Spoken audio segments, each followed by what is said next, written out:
15년 전 아버지를 살해한 혐의로 무기징역형을 선고받은 여성이 있습니다. 이 여성은 교도소에 수감된 이래로 지금까지 자신의 무죄를 일관되게 주장하고 있습니다. 자신은 아버지를 살해하지 않았고 무리한 수사로 인해 억울한 누명을 썼다는 겁니다. 법원은 이례적으로 확정 판결을 받고 이미 15년을 복역한 무기수에 대해 재심이 타당한지 여부를 판단해보기로 결정했습니다. 지난주 이와 관련한 첫 심리가 열렸는데요. 먼저 법원으로 가보겠습니다. 지난 13일 광주지방법원 해남지원 법정 앞에 도착한 호송차에서 비장한 표정의 여성이 내립니다. 올해 37살의 무기수 김신혜 씨입니다. 김 씨는 아버지를 살해한 혐의로 무기징역형을 선고받고 15년째 복역하고 있습니다. 김 씨의 심리를 보기 위해 나온 고령의 할아버지와 가족들. 14년 동안 피눈물을 엄청 흘리고 내가 지금 100살이요, 100살. 내가 우리 친애 보고 죽으려고 내가 억지로 밥을 먹고 사요. 법관님, 무죄 석방으로 출감해 주시기를 기원합니다. 공정한 심사를 해주셨으면 좋겠어요. 김 씨가 출석한 법정에서는 곧바로 심리 절차가 개시됐습니다. 무기수인 김 씨의 재심 여부를 판단하기 위한 신문입니다. 김 씨와 변호인은 하지도 않은 살인으로 억울한 옥살이를 했다며 재판을 다시 해줄 것을 요구했습니다. 도대체 김 씨에게 무슨 사연이 있었던 걸까? 사건은 지난 2000년 3월 7일로 거슬러 갑니다. 새벽 시간 전남 완도의 한 시골 버스 정류장에서 변사체로 발견된 50대 남성.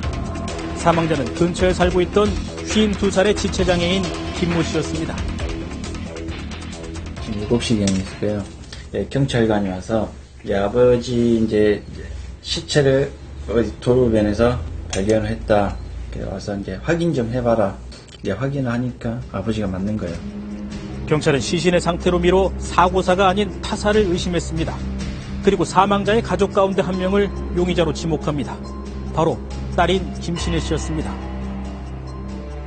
하루도 안 돼서 누나가 아버지를 죽였다. 상식장에서 상중이가 그 앞에 있다가 오셔가지고 그렇게 친지분들한테 말을 한 거예요.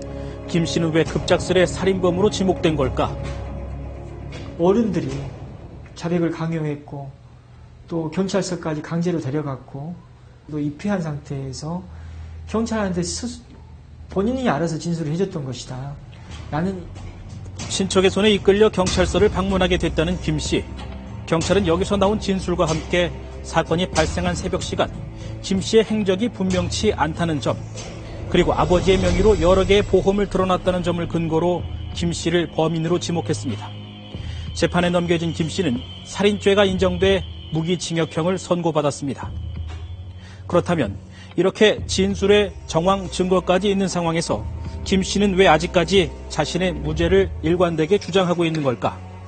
김 씨의 변호사가 얼마 전 촬영해 공개한 김 씨의 면회 영상입니다. 나 가족방 그게 문제가 아니야 지금. 난 포기할 수 없어요. 내 진실을. 난 포기 못해요. 나는요 아닌 건 아닌 거라고 말할래요. 끝까지. 일단 내가 무죄 판결을 받는 게 일단은 그게 아빠 명예 회복과도 직결이 되잖아요. 그래서 싸우는 거예요. 김 씨는 자신은 물론 수사 과정에서 딸 성추행범으로 몰리게 된 아버지의 명예를 회복하기 위해 싸우고 있다고 했습니다. 그렇다면 김 씨 측이 억울하다고 주장하는 근거는 뭘까? 변호인 측은 먼저 범죄 소명 사실이 오류투성이라고 주장합니다. 기소 내용을 보면 김 씨가 아버지에게 수십 알의 수면제 알약을 먹여 살해한 걸로 되어 있는데 당시 사망자에게서는 알약 복용의 흔적이 발견되지 않았다는 겁니다. 다량의 알약을 복용했다는 흔적은 전혀 발견하지 못했다는 거예요. 그러면은 범죄 사실 자체가 객관적으로 무너지는 거예요. 키 155cm, 몸무게 38kg의 가녀린 여성이 남성을 살해한 다음 수 킬로미터 떨어진 도로에 유기를 했다는 부분도 납득하기가 어려운 상황.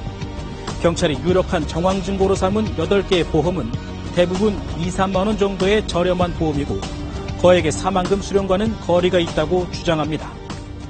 본인도 보험 설계사 등록도 해보고 보험 업무를 해보니까 실적이란 걸 알거든요. 총 8개 합쳐서 한 30만 원 정도밖에 안 되는 보험을 들어줬던 거예요. 그 중에서 한 3개는 또 곧바로 해지를 하고. 그리고 또 하나의 결정적 근거가 된 김 씨의 자백. 하지만 이건 본인의 입에서 나온 말이 절대 아니라고 했습니다. 자백을 하지 않았고 수면제 연급도 입에서 먼저 나왔다라고 주장하고 있습니다. 김신혜가 억울해하는데도 불구하고 자백을 종용하는 부분이 보이고 왜 그런지 모르겠어요, 솔직히. 김 씨의 변호인은 김 씨를 살인범으로 예단한 경찰이 강압수사로 사건을 끼워 맞춘 정황도 발견됐다고 주장했습니다. 저도 조사를 한참 받고 있는 도중에 그때 어느 순간 그냥 누나를 그때 잠깐 보게 됐어요. 보게 됐는데 누나 이제 머리숱이 듬성듬성 빠져 있고 이제 눈알도 이제 잠을 못 자고 울었는가 그냥 빨갛게, 그러니까 머리 그 형태만 봐도 그렇게 머리카락이 비어 보일 정도로. 취재팀은 이에 대한 경찰 측의 입장을 들어보기 위해 당시 김 씨를 수사했던 수사팀의 일원과 어렵게 접촉했습니다. 당시 수사 과정에서 강압이나 폭행은 절대 있을 수가 없다고 강하게 반박했습니다. 당시에 김신혜 씨 동창이 같이 우리 수사과에 성으로서 일을 같이 했어요. 김신혜 씨가 다칠까봐 이 꼴에 대해서 굉장히 생각을 했던 것 같아요. 우리 구내식당에서 그때 당시 유치원들 밥도 먹고 그랬었는데. 대법원 판결 뒤 14년 만에 열리게 된 심리에서 검찰은 피고인 측의 주장이 이미 재판 과정에서 나왔던 얘기에 불과하다며 기각할 것을 요청했고, 변호인 측은 억울한 누명을 이제라도 풀어줘야 한다고 주장했습니다. 아버지를 잃은 정반대로 생각한다면 피해자 중에 한 사람인데 너무나 쉽게 범인으로 단정을 짓고. 사건이 알려지면서 인터넷에는 해당 사건에 대한 서명 운동까지 이루어지는 등 적잖은 파문이 일고 있는 상황. 이례적으로 무기수에 대한 재심 여부 심리를 개시한 법원은 양측이 제출한 자료를 놓고 신중한 검토 작업을 하고 있습니다.